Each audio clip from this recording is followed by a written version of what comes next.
Bonjour à toutes et à tous. Je vous souhaite la bienvenue à cette table ronde sur l'égalité femmes et hommes dans les pratiques managériales des entreprises. On est en mois de mars et on célèbre la Journée internationale des femmes.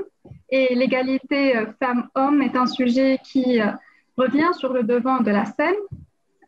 Au Global Compact des Nations Unies, c'est un sujet qui nous tient à cœur car on ne peut pas réussir à réaliser les objectifs de développement durable à l'horizon 2030 sans instaurer égalité hommes-femmes dans les entreprises. L'égalité homme-femme est créatrice de richesse selon l'OCDE. Si on arrive à instaurer l'égalité entre femmes et hommes en entreprise, on observera une augmentation de 12% du PIB à l'échelle mondiale. Et quand on parle d'augmentation du PIB, on parle d'une amélioration de qualité de vie, une croissance du pouvoir d'achat et d'une meilleure activité économique qui a des retombées, bien sûr, positives sur les entreprises. Malheureusement, la place des femmes dans les entreprises reste marquée par un fossé de disparité avec les hommes. La liste des problèmes à résoudre pour arriver à instaurer l'égalité est longue. Une carrière à des salaires et des primes inférieurs, des stéréotypes, plafond de verre, progression de carrière plus lente et la liste n'est pas exhaustive. Pourtant, les entreprises ne peuvent négliger les arguments économiques en faveur de plus de parité. Elles sont de plus en plus conscientes que c'est un enjeu, ce n'est plus seulement un enjeu éthique ou un enjeu de société, mais un enjeu de compétitivité, puisqu'elle favoriserait une augmentation de performance. Et plusieurs études et recherches ont prouvé que la parité et l'égalité genre en entreprise est un atout stratégique et économique pour les entreprises. Vous pouvez consulter quelques rapports mis à votre disposition sur le chat. Ainsi, et malgré cette prise de conscience et les bonnes intentions des chefs d'entreprise, la plupart des entreprises, selon le dernier rapport du Global Compact sur cette question, 70% des entreprises qui sont engagées pour l'égalité hommes-femmes en entreprise n'arrivent toujours pas à traduire leur engagement en actions concrètes. Et c'est pour cela que dans cette session, nous mettrons l'accent sur les pratiques concrètes qui permettront, qui favoriseront la mise en œuvre des stratégies, des politiques sur cette question, à la lumière, bien sûr, de l'expertise et des réflexions d'un panel riche, d'un panel qui montre l'exemple et qui assure un chemin vers une dynamique positive pour un engagement durable sur cette question. Alors, sans trop tarder, permettez-moi de présenter Madame Najia Rerbi, présidente du conseil d'administration et administrateur délégué de la Société tunisienne des banques et directrice générale adjointe de la Caisse de dépôt et de consignation Tunisie. J'ai le plaisir aussi d'accueillir Madame Ikram Briel, directrice RSE de Atlanta Sanad au Maroc. Et j'ai le plaisir d'accueillir Madame Véronique Coy, fondatrice et présidente de la Fondation Equal Salary. Bienvenue. Je rappelle l'audience que vous pouvez échanger avec nous sur le chat tout au long de cette session. Alors, je commence avec vous, Madame Najia Rerbi. Vous êtes présidente du conseil d'administration, vous êtes administrateur délégué, vous êtes directrice générale adjointe. Alors, vous mettez à tort tous les stéréotypes sur l'ascension des femmes à des postes de responsabilité, surtout dans un environnement, dans un univers qui est considéré très genré, pour ne pas dire masculin, à l'échelle internationale. Alors, parlez-nous de votre expérience. Comment avez-vous pu briser ce plafond de verre et comment vous accompagnez les femmes dans votre entreprise et autour de vous à briser ce plafond et à chercher des postes de leadership? Exactement. Donc, là, je suis l'exemple parce que l'exemple type d'une femme tunisienne, parce que, comme vous le savez, donc, en Tunisie, les femmes présentes notamment qui font un cursus universitaire importants sont la majorité, c'est des femmes. Donc, au bac, donc déjà, le taux de participation des femmes est plus important que celui des hommes. Et après, donc, pour faire des études universitaires poussées, donc, la présence de la femme, elle est beaucoup plus importante. Moi, je suis issue donc d'une université tunisienne, donc dans l'économie et gestion, et de l'École nationale d'administration publique de Tunisie qui fait des cycles, donc un troisième cycle en administration publique. Permettez-moi tout d'abord de remercier les organisateurs pour de nous avoir donné l'occasion de participer à cette table ronde sur un thème fort intéressant qui est l'égalité hommes-femmes et les pratiques managériales des entreprises. Je tiens aussi à souligner que la STB, qui est une banque d'une certaine taille, c'est une banque publique, mais parmi les banques les plus importantes en Tunisie, elle œuvre particulièrement à ancrer dans ses activités au quotidien le 5e objectif de développement durable de l'ONU relatif à l'égalité des sexes et annonce non seulement un droit fondamental à la personne, mais aussi un fondement nécessaire pour l'instauration d'un monde pacifique, prospère et durable. Donc là, on travaille beaucoup sur la possibilité, ou plutôt comment donner à la femme un environnement propice pour l'autonomisation et aussi pour évoluer de manière très importante dans le cursus le cursus donc professionnel au sein de la STB. Rappelons d'abord qu'au niveau des pratiques managériales, nous essayons constamment à la STB de réduire les effets de deux principales catégories, sources d'inégalités professionnelles hommes-femmes. La première source est structurelle et s'illustre via la ségrégation métier selon le genre, et la deuxième à caractère culturel lié à la culture managériale et à l'existence des sentiers sociaux stéréotypés. Ainsi, nos pratiques RH au niveau de la STB sont formelles et se basent sur une objectivité confirmée en termes de définition d'un système de classification promotionnelle respectant l'approche genre à travers l'évolution dans des postes de travail, éviter la discrimination, la diffusion de rapports périodiques par le département RSE et développement durable, qui fournit une base d'indicateurs et des grilles d'évaluation qui corroborent notre approche.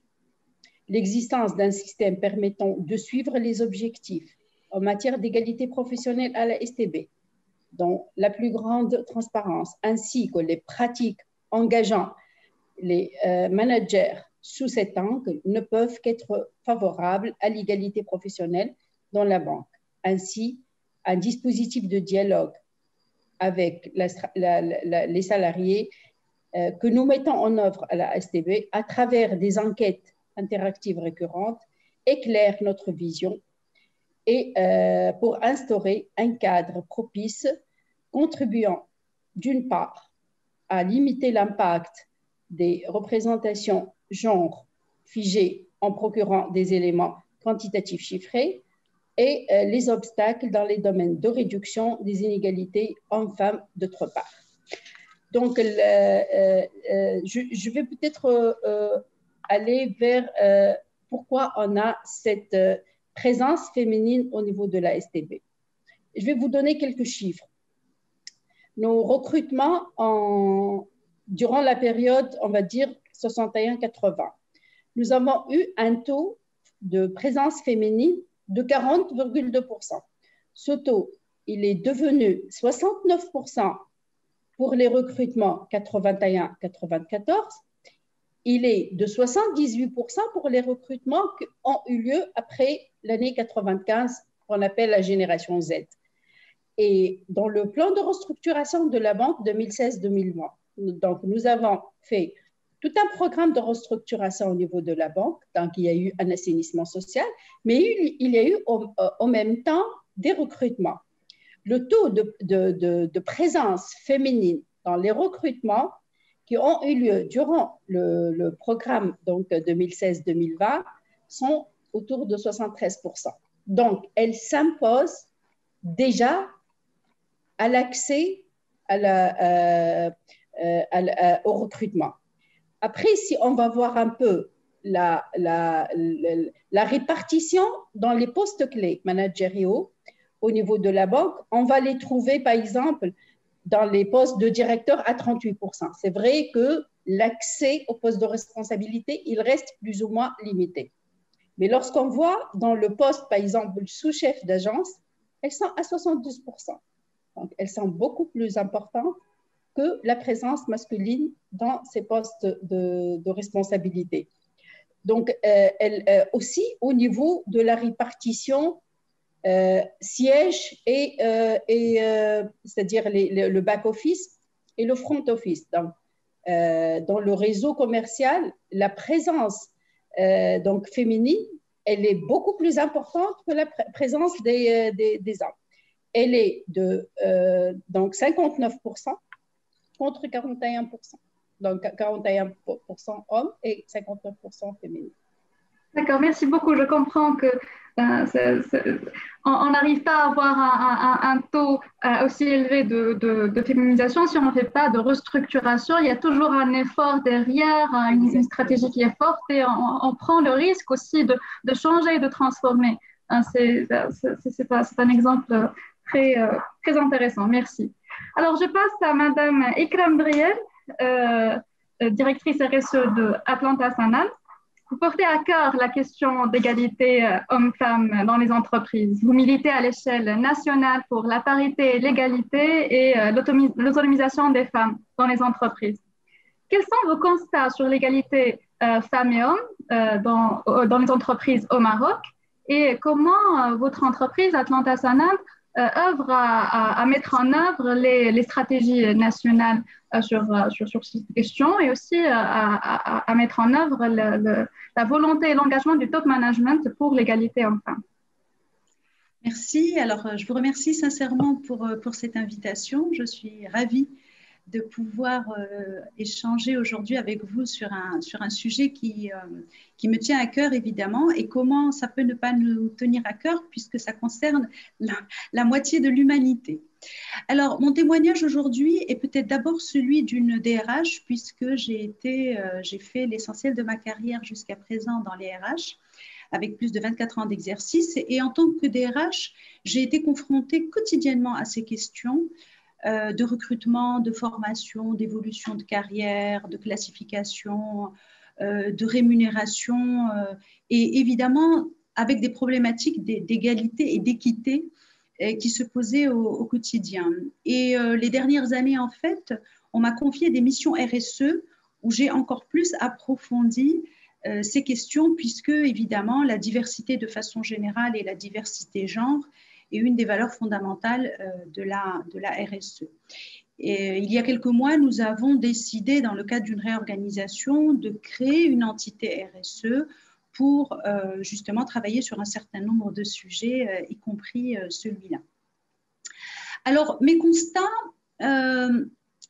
c'est qu'aujourd'hui, en fait, moi, je suis navrée au quotidien de constater qu'il y a une espèce de très grand écart, au Maroc en tout cas, c'est vrai ailleurs, mais au Maroc, et je vais expliquer pourquoi je tiens à faire ce point de précision, entre tous les dispositifs, tout l'arsenal, toutes les lois qui ont été mises, toutes les mesures qui ont été mises en place au niveau du pays et le peu d'application, le peu de considération et même le peu, voire l'absence totale de connaissance de cet arsenal sur le terrain et dans les entreprises. Donc, si vous le permettez, je voulais vraiment, à titre de rappel pour les personnes qui vont partager avec nous cet échange, je voulais partager quelques points d'histoire pour montrer depuis combien de temps le Maroc est inscrit dans cette dynamique, tout ce qui a été mis en place et voir pourquoi mon constat est, et que je suis navrée aujourd'hui et que je déplore la situation actuelle. Alors, vraiment très rapidement, je voudrais juste préciser que le premier mouvement structuré des femmes marocaines a vu le jour en 1947, ça veut dire avant même l'indépendance, sous le nom de Akhawat As-Safa. C'était une association qui avait pour principal objectif la mise en place d'un projet de réforme qui visait l'émancipation des femmes de la sphère domestique et la promotion de leur rôle dans la vie publique. Et en fait, les principales actions à l'époque étaient tournaient déjà autour de la scolarisation des filles et de leurs droits civils, relatifs au rapport homme-femme dans le cadre de l'institution matrimoniale essentiellement. Et comme par hasard, ce sont les femmes de cette première association qu'on retrouve sur le terrain comme militantes et qui se sont battues pour l'indépendance du Maroc. Après l'indépendance, en fait, toutes ces actions de scolarisation, etc., ont été intégrées dans les chantiers du gouvernement marocain, notamment l'alphabétisation. Ensuite, on a vraiment quelques dates clés qu'il me semble important de partager ou même de porter à la connaissance des personnes qui vont écouter notre échange. Alors, dès 1958, donc, le Maroc, sous le règne de Sa Majesté Mohamed V, de feu Mohamed V, va codifier la Moudawana, c'est-à-dire le premier code marocain du droit de la famille, qui sera ensuite amendé une première fois en 1993 par feu Sa Majesté Hassan II, puis révisé en 2004 sous l'impulsion de Mohamed VI. Et depuis, il y a eu énormément de réformes, mais malheureusement peu d'avancées. Dans les années 60-70, il y a une très grande ouverture politique à ce niveau-là, et il y a un dahir, donc un décret royal qui ouvre l'accès aux femmes aux emplois publics sans aucune distinction entre les sexes, permettant ainsi aux femmes d'accéder à des emplois qui leur étaient interdits par le passé, années 60-70. En 1975, c'est-à-dire il y a déjà 46 ans, un décret royal instaure l'égalité des salaires entre les hommes et les femmes. En 1996, on a une nouvelle constitution et dans le cadre de cette nouvelle constitution, il y a toute une partie qui réaffirme, ça veut dire que c'était déjà dans les lois, qui réaffirme que les fonctions et emplois publics sont ouverts à tous les citoyens qui ont tous droit à l'éducation et au travail. Et ensuite, le nouveau code du travail, enfin le nouveau code qui est sorti en 2004, dit la loi garantit l'égalité des salaires, interdisant la discrimination en matière d'emploi et de profession et toute mesure visant à porter atteinte à la stabilité des salariés dans le travail, y compris en raison de la maternité ou la grossesse. Elle consacre le principe d'égalité entre hommes et femmes en prohibant toute discrimination à l'égard des salariés fondée sur le sexe, ayant pour effet de violer ou altérer le principe d'égalité des chances en matière d'emploi ou d'exercice d'une profession. Et on a été plus loin, c'est que la Constitution, qui est la norme juridique suprême de notre pays, elle accorde en plus la primauté des conventions internationales qui ont été ratifiées par le Maroc sur la législation nationale quand il s'agit de parité et d'égalité entre femmes et hommes dans tous les champs. L'État marocain a créé aussi une autorité pour la parité et la lutte contre toute forme de discrimination. En 2012, le Maroc a signé une convention de partenariat avec l'Union européenne qui a débouché sur un super plan gouvernemental pour l'égalité, dont l'acronyme est ICRAM, ICRAM, initiative concertée pour le renforcement des acquis des Marocaines, dont la finalité est justement l'abrogation de toutes les discriminations. Il est très bien fait parce qu'en fait, il est réparti en 8 axes et il y a 156 mesures. Il n'y en a pas beaucoup de ces 156 qui sont vraiment appliquées aujourd'hui sur le terrain. Et il a mis en place une instance opérationnelle, en tout cas c'est comme ça qu'elle a été conçue, qui s'appelle l'APALD, Autorité pour la parité et la lutte contre toute forme de discrimination. Pourquoi je vous dis tout ça? Parce que tout ça, tout cet arsenal magnifique et tout ce dispositif que beaucoup de pays qu'on appelle développées, en tout cas plus avancées économiquement que nous, n'ont pas. Et malgré tout ça, le Maroc, les derniers chiffres en tout cas que j'ai eus, se place à la 137e position en termes d'inégalité entre les hommes et les femmes. Donc, on arrive dans les derniers rangs, malgré tout le dispositif, tous les dispositifs et tout l'arsenal qui est mis en place. Et c'est pour ça que je disais que la situation est encore navrante. Je vous remercie pour cette lecture historique et cette présentation de ces différents outils qui sont déjà présents dans la législation marocaine. Et peut-être que dans le deuxième rang, vous pouvez parler un peu de l'expérience de votre entreprise sur ce sujet. Alors, qu'est-ce qu'on peut faire? Exactement. Alors, je passe à Monsieur Christian Nanan qui vient de nous rejoindre. Christian Nanan est directeur de développement durable du groupe Roger à l'île Maurice. Vous êtes directeur du développement durable dans un groupe qui a misé sur l'égalité genre pour pouvoir, comme clé de réalisation de son agenda de développement durable. Avec 5030 collaborateurs dispersés dans différentes filiales, dans différents secteurs, immobilier, hôtellerie, aviation, logistique, fintech. Ma question est comment le groupe Roger réussit à inculquer les valeurs pour l'égalité homme-femme dans ces différentes filiales d'entreprise? À vous la parole. Bonjour. Tout d'abord, permettez-moi de vous remercier pour cette invitation de participer à cette plateforme. Au fait, le groupe s'appelle le groupe Rogers, bien que c'est écrit Roger. Donc, par rapport à la thématique du jour, l'égalité homme-femme est une valeur qui est ancrée dans l'ADN du groupe Rogers. Et de ce fait, chez Rogers, c'est la compétence de la personne qui est d'abord reconnue.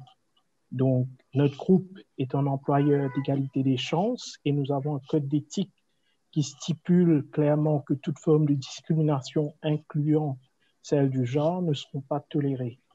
Notre base d'employés, comme vous l'avez mentionné, les 5000 et quelques employés, est actuellement constituée de 41% de femmes. Donc, notre groupe met aussi en place diverses initiatives pour former et mettre à niveau les collaborateurs, hommes ou femmes, pour mener à bien leur mission. Donc, la diversité des genres nous permet d'avoir accès à un plus grand nombre de talents au sein de notre entreprise. Nos offres d'emploi sont accessibles aux hommes et aux femmes de manière égale. Par exemple, dans le property development, nous avons une femme qui est responsable de chantier. Donc, pour aller plus loin, les recrutements sont faits sur base de mérite et de compétences indépendamment du genre des postulants. À Rogers, toute personne peut grimper les échelons, à savoir que nous avons une responsable du légal, une responsable du département de gestion de fonds qui occupe des postes à très haute responsabilité au sein du groupe. Aussi, les salaires sont rattachés au poste et non aux individus en prenant en compte leur expérience. Et nous avons en place un système de gestion de performance.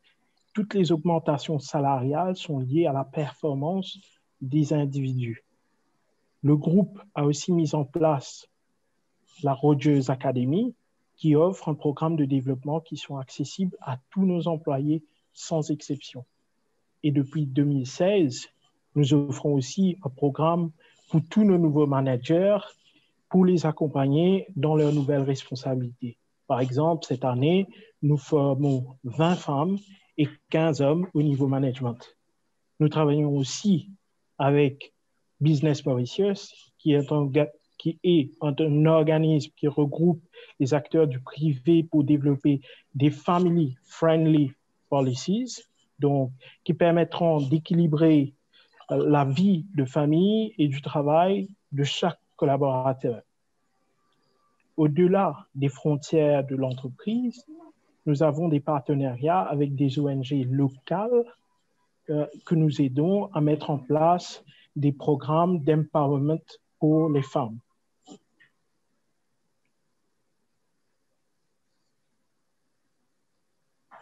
Voilà.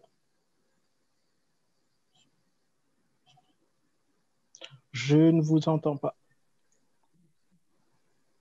Je vous remercie. Alors, je vois que vous avez mis en place des stratégies d'évaluation objective de la performance des salariés, ce qui est toujours bien.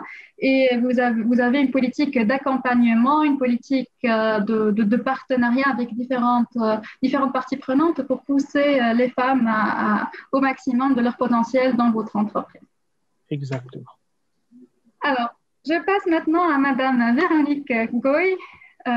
L'inégalité salariale, malheureusement, est une réalité amère que nous vivons encore aujourd'hui en 2021. Mais femme passionnée et engagée que vous êtes, vous n'êtes pas restée les bras croisés devant cette réalité.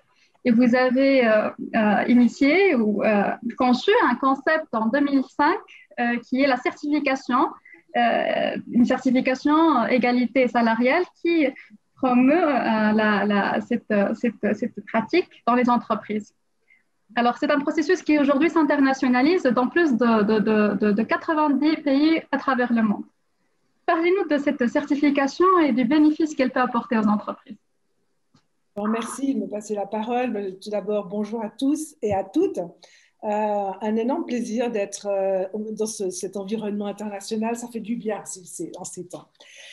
Eh bien oui, il y a effectivement un peu juste avant 2005, tout à coup ce constat, c'était de dire mais finalement promotion, campagne, mais on n'avance toujours pas. On a toujours ces chiffres qui apparaissent année après année qui montrent qu'en fait il y a cet écart de salaire entre les hommes et les femmes. Et c'est de se dire, moi je suis une économiste, c'est de se dire mais finalement le problème, on peut en parler tant qu'on veut, mais à un moment donné, c'est une thématique qui est relativement complexe. Vous avez des entreprises qui disent pratiquer l'égalité salariale, à tort, à raison. Mais enfin, l'idée, c'était vraiment d'arriver avec un outil qui soit un outil pratique, qui soit également scientifique, avec des partenaires reconnus, de le faire implémenter à travers des partenaires qui amènent également de crédibilité et leur expertise. Et puis, la certification, parce qu'une certification, ça appartient au monde de l'entreprise. C'est aussi une manière d'amener de l'objectivité sur une thématique qui est extrêmement émotionnelle, je dirais même doublement émotionnelle, l'égalité et les salaires. Et donc, d'arriver avec quelque chose, justement, business as usual, du concret, de l'objectif et d'amener une solution à l'entreprise, aux organisations générales. Donc, ce qui était vraiment un élément très porteur, c'était justement les partenariats qui ont été créés. Tout d'abord, alors, qui dit certification, au niveau des salaires, il y a deux aspects. Il y a un aspect quantitatif et également qualitatif. Et donc, ces deux aspects permettent, d'une part, de partir d'une base vraiment chiffrée, mais pas seulement. On va également au-delà en amenant aussi tout l'aspect qualitatif, à travers les audits qui permettent justement d'amener toutes ces dimensions autour des questions plus larges de l'égalité salariale sur les biais, sur les stéréotypes, sur l'égalité des genres en général.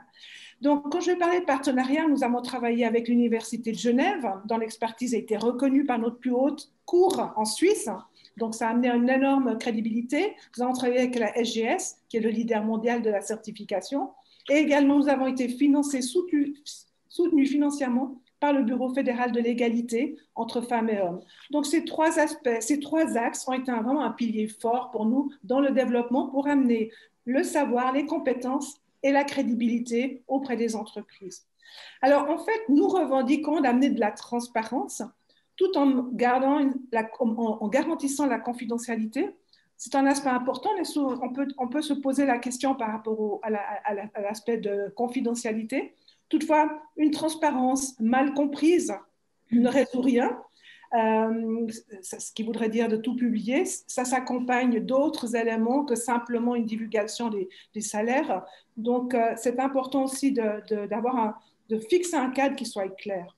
Notre objectif, finalement, c'est de favoriser la confiance et le respect auprès des collaborateurs et des collaboratrices. La Fondation est membre notamment du Pacte mondial de l'ONU, mais nous sommes également membres de EPIC, qui est une coalition internationale de l'égalité salariale, qui a été fondée par l'Organisation internationale du travail, ONU Femmes et et le OCDE. Au niveau de la fondation, pour ce qui est de comment elle s'implémente, c'est-à-dire des côtés plus techniques, je vous partagerai avec vous de la documentation à travers le chat. Ce que j'aimerais préciser, c'est que effectivement, moi j'ai commencé en 2005 avec ce projet, avec un groupe d'experts. La fondation a été créée en 2010. Aujourd'hui, nous avons impacté 150 000 femmes, hommes et femmes, à travers le monde, à travers ces entreprises qui se sont certifiées. Effectivement, nous avons à ce jour touché 90 pays. Je dois dire que nous en sommes très fiers. Et nous avons fixé, parce que nous avons un objectif, et nous l'avons fixé, un objectif qui a une certaine ambition, puisque à l'horizon 2025, nous aimerions impacter 1 million d'hommes et de femmes à travers notre action, à travers notre cause. Donc voilà pour la première partie, pour la fondation. Parfait, c'est très, très inspirant. Ça donne de la lumière à toutes ces femmes et à tous ces hommes qui sont en train de lutter pour l'égalité hommes-femmes. Et on voit des exemples concrets comme le vôtre qui nous donnent beaucoup d'espoir dans l'avenir. Je vous remercie. Je reviens vers vous, Madame Najia Gharbi. Alors, on a écouté un peu comment l'engagement d'une entreprise pour l'égalité hommes-femmes influence les pratiques en interne, mais cet engagement influence aussi les pratiques en externe avec les parties prenantes externes et les relations avec les partenaires commerciaux, clients et fournisseurs, etc. Alors, j'aimerais savoir un peu comment cet engagement de votre banque impacte l'offre commerciale de la banque pour l'inclusion financière et l'autonomisation économique des femmes. Et comment vous influencez vos partenaires commerciaux à adopter des pratiques en faveur de l'égalité hommes-femmes en entreprise? D'accord. Donc, je vais dire là pour l'impact sur les parties prenantes et notamment sur les PME que d'abord, la femme tunisienne jouit d'une longue avance en matière d'émancipation. Ça, on le reconnaît de par le droit et de par donc les textes qui ont été mis en place. Aussi pour l'accès au marché du travail.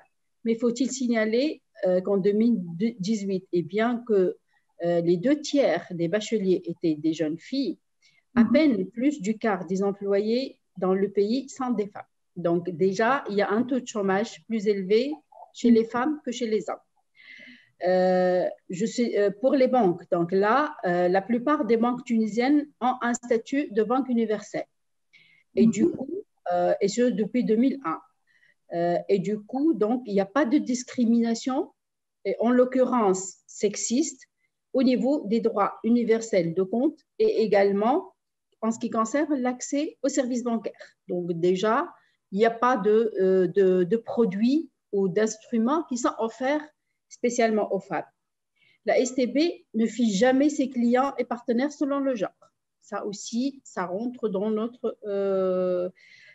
donc, sans interposition par rapport au travail des dizaines des institutions de microfinance qui, elles, ont la possibilité d'offrir des instruments dédiés aux femmes et des associations qui travaillent dans les créneaux de l'inclusion financière prononcée des femmes et des jeunes, la STB essaie toutefois d'assurer de plus en plus d'actions d'accompagnement au profit des femmes entrepreneurs.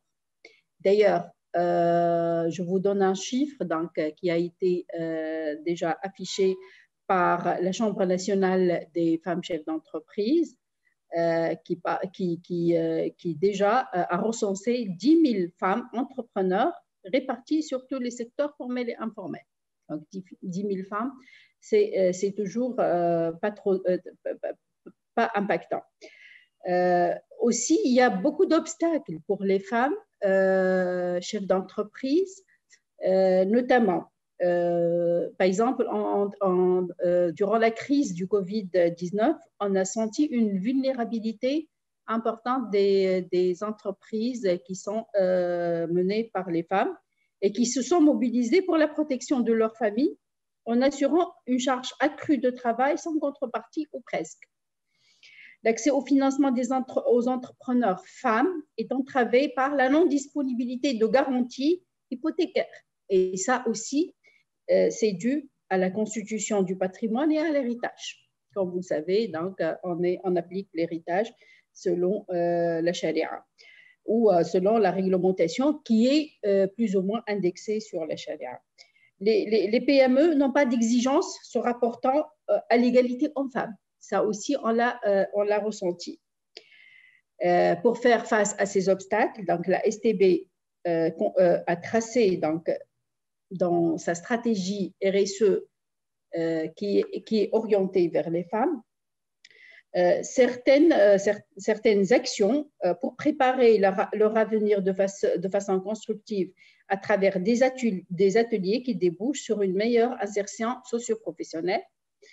Elle a lancé aussi donc, plusieurs actions, notamment en matière de vulnérabilité, parce que l'entrepreneur femme est imprégné par cette culture de préservation. Donc, on s'est dit, il faut transformer cette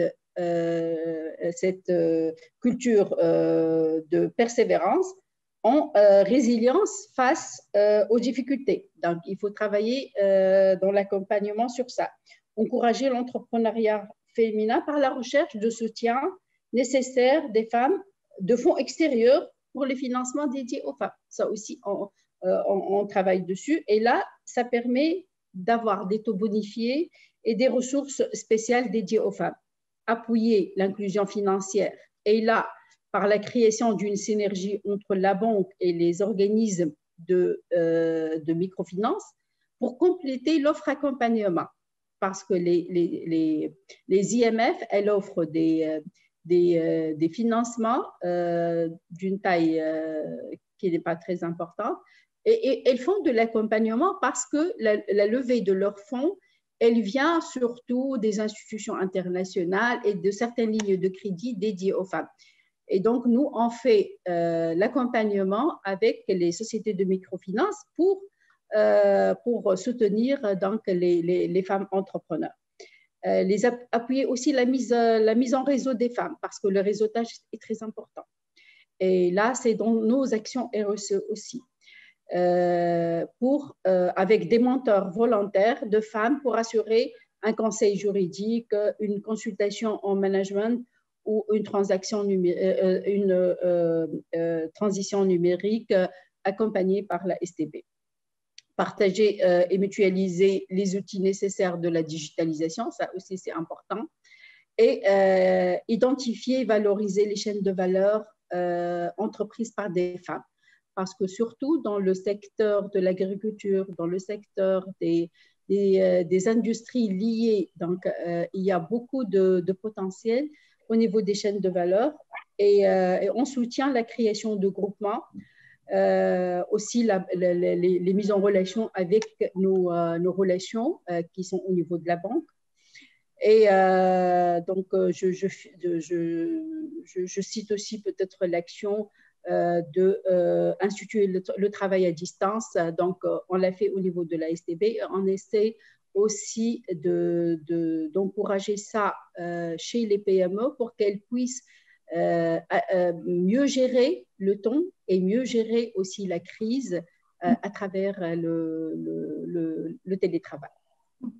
Je vous remercie. C'est très intéressant parce que quand on veut changer, avoir de l'impact, bien sûr, ça commence de l'entreprise, mais aussi l'entreprise doit impacter aussi son environnement. Son environnement. Voilà. Merci d'avoir partagé avec nous ce que vous faites à la ST Bank Tunisie. Alors, je passe à Madame Ikram Riel. Bien sûr, en continuité de votre première intervention. Je voudrais aussi ajouter que, qu'est-ce que, selon vous, selon votre expérience RH, vous avez accumulé une longue expérience, alors selon votre expérience, qu'est-ce que vous pensez que les femmes, de quoi ont-elles besoin pour développer leur leadership, pour affirmer leur présence et leur visibilité, aussi pour tracer un plan de carrière vers des postes de haute responsabilité? Et bien sûr, qu'est-ce que fait votre entreprise à ce sujet? Alors, les femmes ont besoin de beaucoup de choses, mais il n'y a pas que les femmes. Les hommes ont besoin aussi de beaucoup de choses pour contribuer à équilibrer la société, puisque, voilà, c'est une moitié et l'autre moitié. Alors, pour reprendre mais sur un chiffre, notre 137e place, si on reste sur cette tendance, il y a un chiffre qui m'a frappée. Il faudra attendre l'année 2186 pour espérer une égalité professionnelle. Alors, comme a priori, on ne sera plus là, peut-être même pas nos enfants, on voudrait nous rapprocher de l'égalité professionnelle avant 2186. Alors, pour ça, on a évidemment essayé de mener de nombreuses actions. Nous avons mis en place une démarche en fait qui repose sur trois axes que je vais vous citer. Mais je vais commencer par les chiffres. Aujourd'hui, alors nous sommes dans le secteur des assurances, tout comme la banque, dans des métiers qui étaient plutôt genrés jusqu'à présent, surtout pour les postes d'expertise et de responsabilité. Aujourd'hui, nous sommes à 47% de femmes et 53% d'hommes. Ce n'est pas encore la parité parfaite, mais on s'en approche et on a bon espoir d'arriver à des meilleures choses avant 2186. Et pour l'encadrement, alors là, on baisse, on est exactement sur la même tendance que la Tunisie. On a aujourd'hui un des taux les plus importants de femmes ingénieurs, par exemple, à la sortie d'école d'ingénieurs, mais on ne les retrouve plus en entreprise. L'écart est très, très important entre toutes les diplômées qui sortent chaque année et qui sont très souvent brillantes et les postes auxquels elles peuvent prétendre et dans lesquels on ne les retrouve pas après en entreprise. Dans l'encadrement, c'est moins, donc on est à 34% de femmes et 66% d'hommes. Alors, on a amélioré nos chiffres, on a fait évoluer les choses, donc je disais autour de 3 axes. Alors, cette démarche en 3 axes, elle tourne autour des règles, de la pédagogie et de la communication, sensibilisation. Alors, les règles, on se fait un point d'honneur à appliquer strictement, évidemment, le Code du travail, toutes les lois qui existent, que nous avons simplifiées et mis dans nos documents en interne. Par exemple, nous avons un règlement intérieur sur lequel, au fur et à mesure du temps, nous avons rajouté l'interdiction passible de telles sanctions pour le harcèlement, l'interdiction de discrimination dans les salaires, dans les fiches ou les documents opérationnels au quotidien, quand un responsable veut recruter, et bien sur sa fiche de recrutement, on met en gros et en gras une mention qui dit il est strictement interdit de donner la priorité à une candidate plutôt qu'à un candidat, etc. Enfin, je n'ai plus tout à fait la formule en tête. On a féminisé tous les rôles, c'est-à-dire que moi, pendant longtemps, je me suis entendue dire ah ben oui, mais c'est pas la peine de mettre directrice à telle personne parce que c'est une fonction. Et la fonction, c'est directeur. Ben non, à partir du moment où elle existe au féminin, on la met au féminin aussi.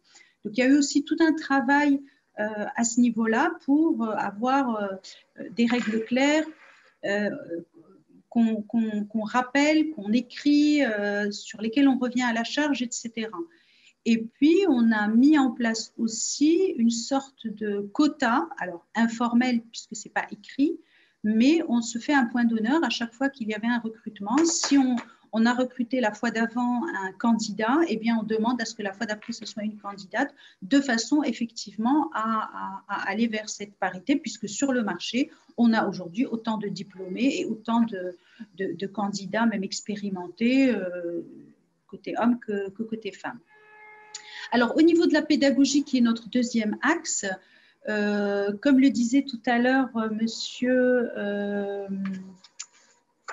Christian Nanon, voilà, nous avons beaucoup investi aussi dans la formation, dans le coaching, dans le leadership, dans la posture l'amélioration de sa posture managériale en faisant très attention à chaque fois qu'il y ait autant de collaborateurs que de collaboratrices pour permettre à tous les talents d'éclore et de se développer.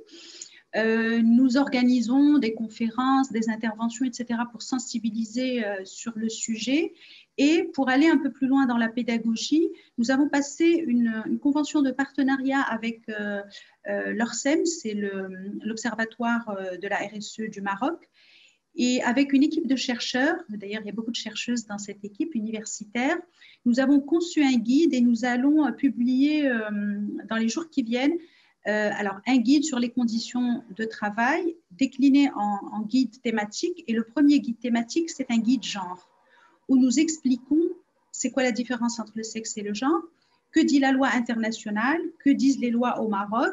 Et puis, nous avons sollicité tout un réseau de DRH dans différentes entreprises au Maroc pour donner des cas précis sur comment on peut très simplement mettre en place cette équité genre, cette égalité professionnelle dans le recrutement, dans la formation, dans les salaires, dans l'évolution de carrière, dans l'équilibre vie privée, vie professionnelle, etc. Donc, ce côté pédagogique et accompagnement nous semble vraiment très important parce que parfois, on s'est vraiment rendu compte que certains managers, hommes ou femmes d'ailleurs, ne connaissent pas ces dispositifs, n'ont jamais réfléchi à pourquoi il était important d'avoir autant de collaboratrices que de collaborateurs.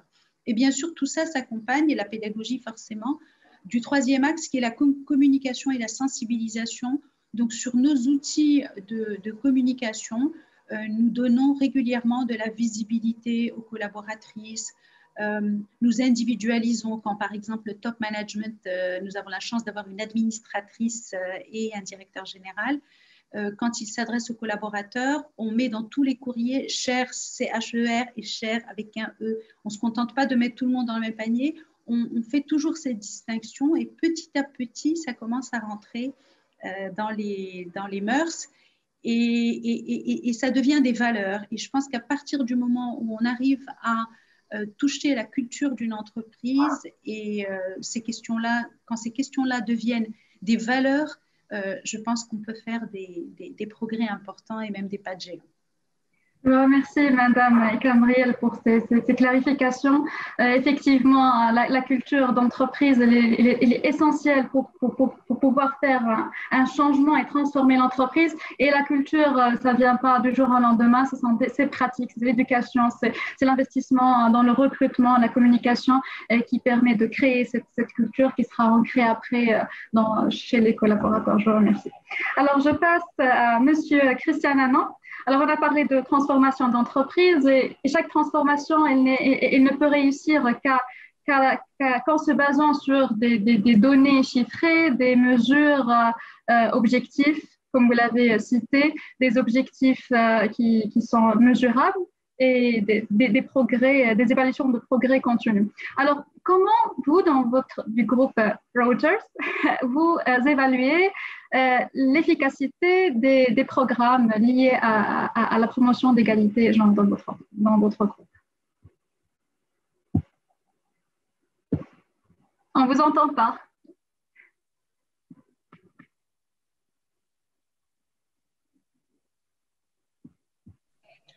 Vous m'entendez? Parfait, parfait. D'accord.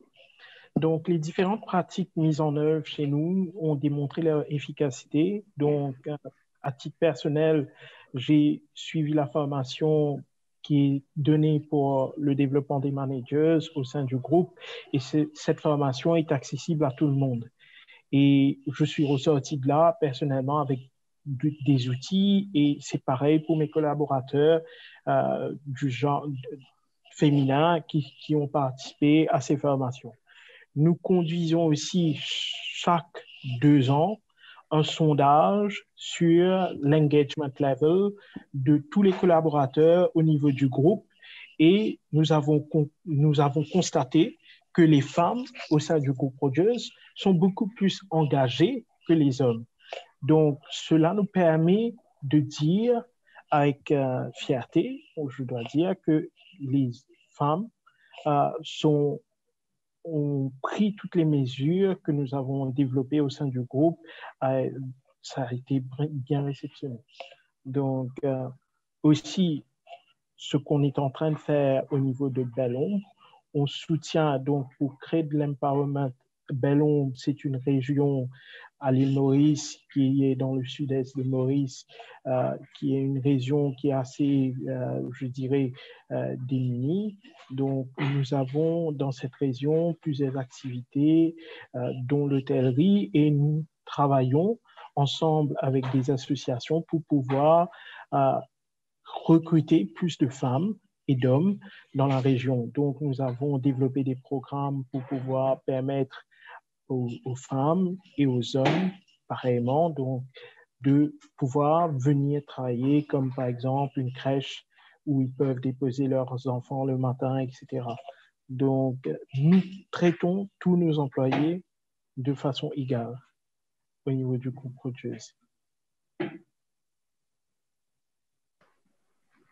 Je vous remercie de cette précision.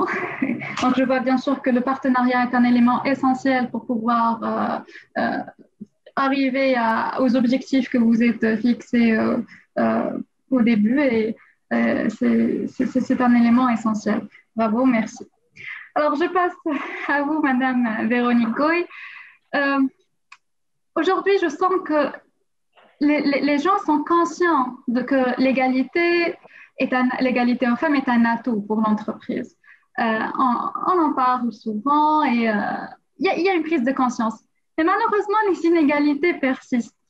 Selon vous, quels sont les freins à l'instauration de l'égalité homme-femme dans une entreprise? Et comment, selon vous, on peut dépasser le cap des bonnes intentions vers pour faire en sorte que l'égalité homme-femme soit une réalité effective? Alors oui, vous avez raison. Comme on l'a vu, chaque intervenant l'a décrit. Beaucoup de principes, beaucoup de lois, et finalement, où en est-on? On n'avance pas vite.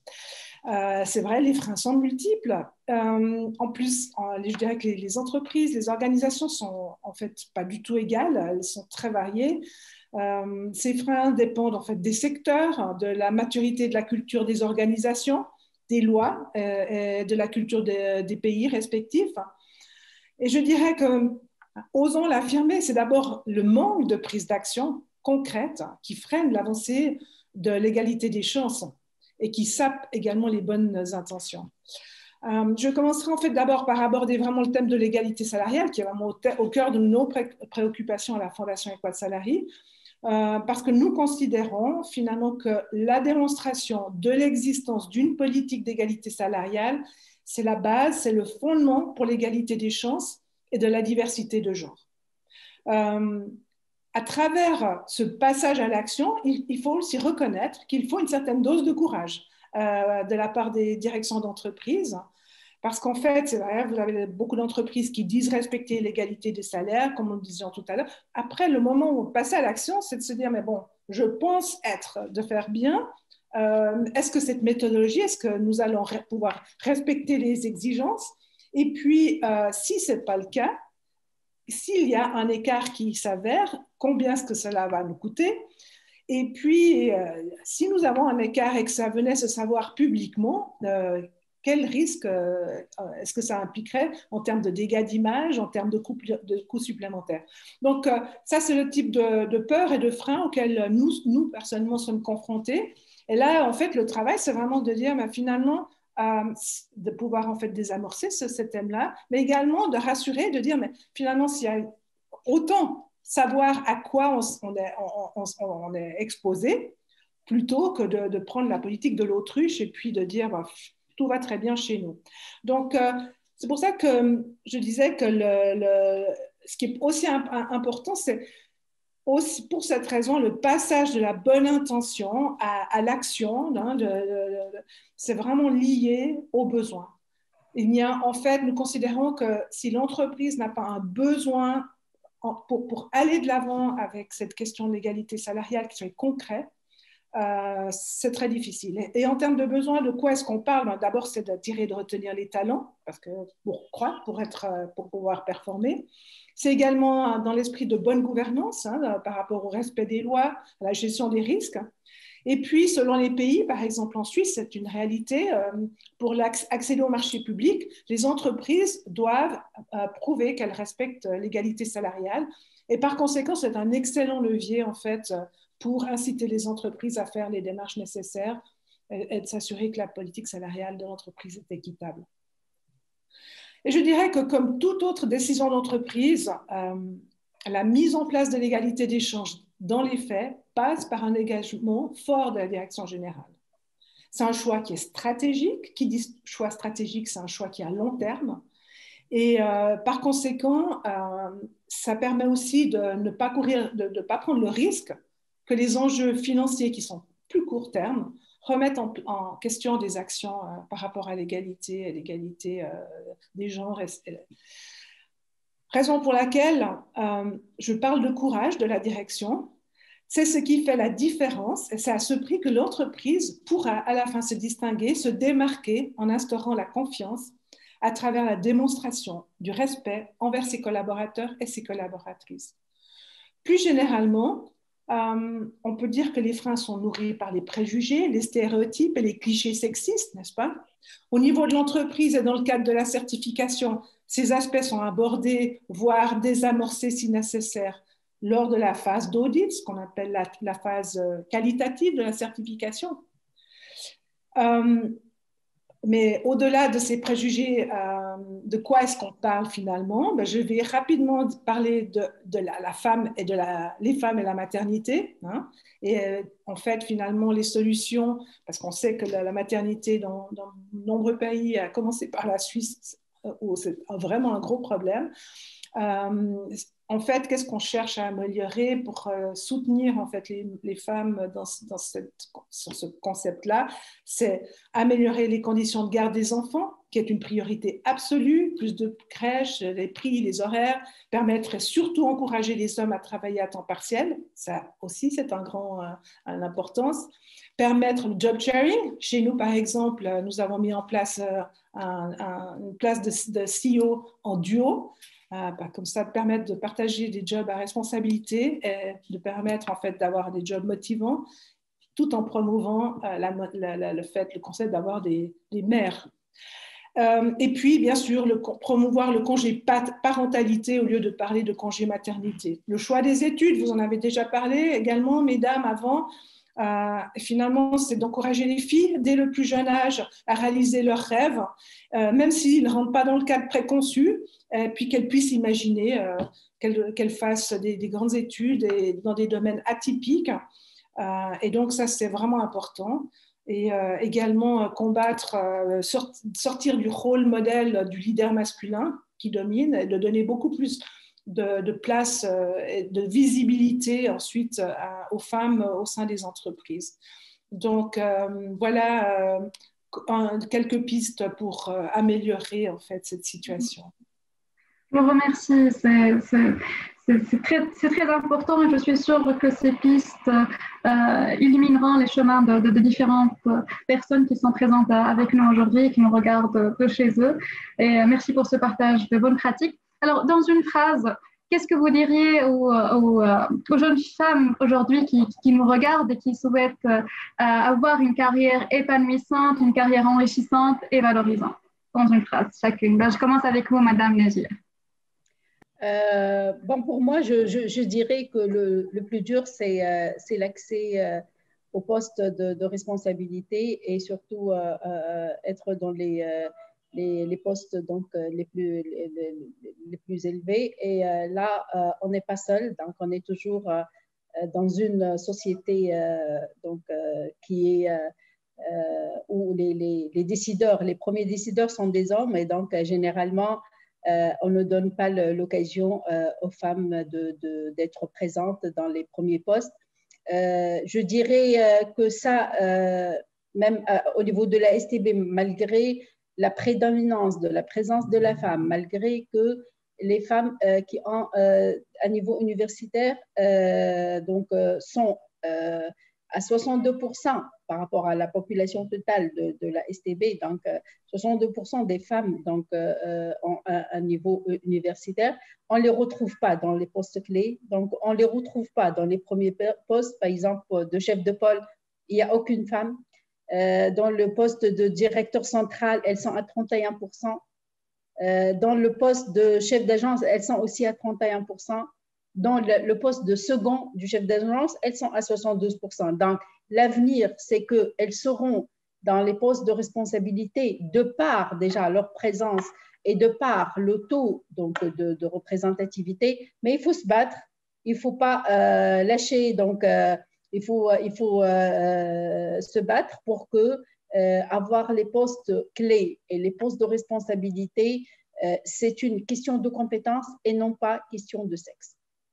Et elles ont l'exemple devant elles aujourd'hui d'une femme qui a réussi à briser ce plafond de verre et je suis sûre que vous les inspirez aujourd'hui. Merci. Mais au conseil d'administration, par exemple, on est à 20%. Donc, je suis la seule avec une autre femme.